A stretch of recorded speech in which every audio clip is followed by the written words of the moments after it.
Pernah kebayang nggak di pesisir utara Jawa ada sesuatu yang aneh banget? Di saat daratan di sekitarnya pelan-pelan kalah sama laut, ada sepetak tanah kecil yang kokoh bertahan.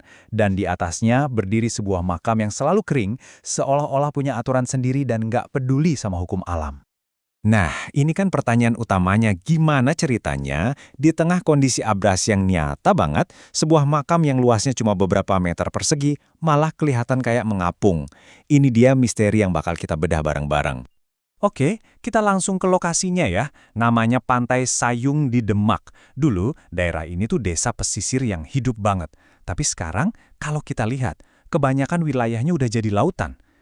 Tapi di tengah-tengah hamparan air itu, ada satu pemandangan yang jujur aja agak nggak masuk akal. Coba deh bayangin, kamu lagi berdiri di ujung jembatan kayu, terus lihat ke sekeliling. Sejauh mata memandang, yang ada cuma air. Tapi di ujung sana, ada sepetak daratan kecil. Sebuah kompleks makam, lengkap sama bangunannya, bahkan ada pohonnya.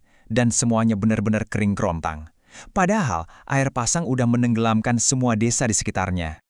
Ini dia nih yang bikin pusing. Kontrasnya itu loh gila banget. Di satu sisi, kita punya sains. Tanahnya turun, permukaan lautnya naik, pesisir Demak kegerus. Rumah, sawah, jalanan, semua lenyap. Tapi di sisi lain, ada lahan seluas 30 meter persegi ini yang seakan-akan hidup di dunianya sendiri. Nah, biar kita bisa mulai nggak, kenapa orang-orang percaya banget sama fenomena ini, kita harus mundur sedikit dan lihat konteks besarnya. Kejadian ini bukan terjadi di tempat sembarangan. Ini terjadi di Demak, sebuah tanah yang setiap sudutnya itu punya cerita sejarah dan spiritualitas yang kental banget. Demak itu punya julukan Kota Wali. Dan ini bukan sekedar slogan buat pariwisata ya. Julukan ini adalah identitas kota itu sendiri. Demak itu pusat Kesultanan Islam pertama di Jawa, tempat para wali Songo dulu ngumpul dan menyebarkan ajaran. Jadi, dari sononya tanah ini emang udah dianggap sakral.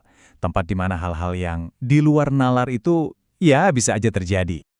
Dan buktinya tuh banyak banget. Makam tokoh-tokoh besar bertebaran di sini. Ada makam Raden Patah, Raja pertama Demak. Ada juga kompleks makam Sunan Kalijaga yang legendaris itu. Kehadiran makam-makam ini seolah jadi penegas status Demak sebagai tanah yang keramat. Oke, dari konteks Demak yang sakral, sekarang kita kerucutkan lagi.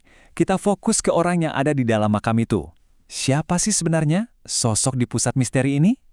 Beliau adalah Syekh Abdullah Muzakir, seorang ulama yang sangat dihormati, yang hidup dan wafat di wilayah itu. Kisah hidupnya melintasi zaman kolonial sampai awal-awal kemerdekaan Indonesia. Lahir tahun 1869, beliau memilih buat menghabiskan sebagian besar hidupnya di desa Tambak Sari, desa yang ironisnya sekarang udah tenggelam, sampai beliau wafat di tahun 1950. Dan yang penting buat dicatat, Syekh Muzakir ini bukan tokoh dongeng yang gak jelas. Beliau itu orang beneran, bagian dari masyarakat. Beliau guru ngaji, petani, sekaligus kepala keluarga besar. Sosok yang sangat membumi dan hidupnya ya di tengah-tengah umatnya. Nah, disinilah ceritanya mulai masuk ke ranah yang luar biasa. Jadi, semasa hidupnya, Syekh Muzakir ini dikenal punya sesuatu yang disebut karomah. Karomah itu apa sih? Gampangnya gini, karomah itu semacam keistimewaan atau kemampuan luar biasa yang diyakini sebagai anugerah dari Tuhan untuk hamba-hambanya yang soleh. Jadi ini bukan sihir ya, tapi lebih ke sebuah kemuliaan.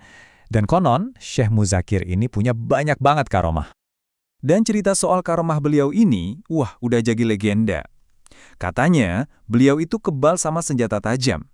Terus beliau bisa menyembuhkan orang sakit cuma pakai doa dan air putih tanpa minta bayaran sepeser pun. Dan yang paling terkenal, beliau adalah pejuang yang getol melawan Belanda. Tapi hebatnya, nggak pernah sekalipun bisa ditangkap.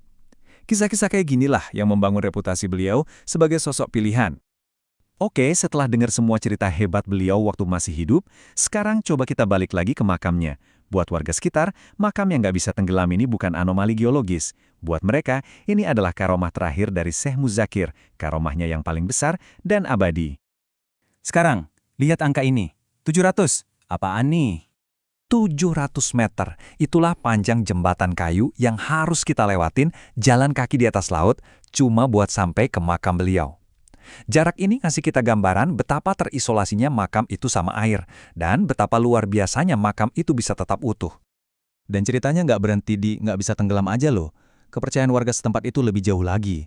Bukan cuma tanahnya yang nggak tenggelam, tapi mitos yang berkembang di sana adalah bahwa seluruh kompleks makam itu benar-benar mengapung. Sebuah ide yang melawan logika, tapi entah kenapa terasa begitu puitis. Dan mungkin kutipan ini yang paling pas buat ngerangkum semuanya. Kepercayaan ini bukan soal fisika, tapi soal rasa hormat. Seolah-olah karena kebaikan dan jasa Syekh Muzakir, alam semesta pun ikut turun tangan menjaga warisannya supaya nggak hilang ditelan zaman dan gelombang. Jadi, kisah makam apung Syekh Muzakir ini kan campuran yang unik ya, antara sejarah, keyakinan, dan fenomena alam. Ini jadi pengingat buat kita bahwa kadang-kadang cerita paling luar biasa itu justru tersembunyi di tempat-tempat yang kita lewati setiap hari. Coba deh, iseng-iseng pikirin, legenda apa ya yang mungkin lagi nunggu buat ditemukan di lingkungan sekitar kamu?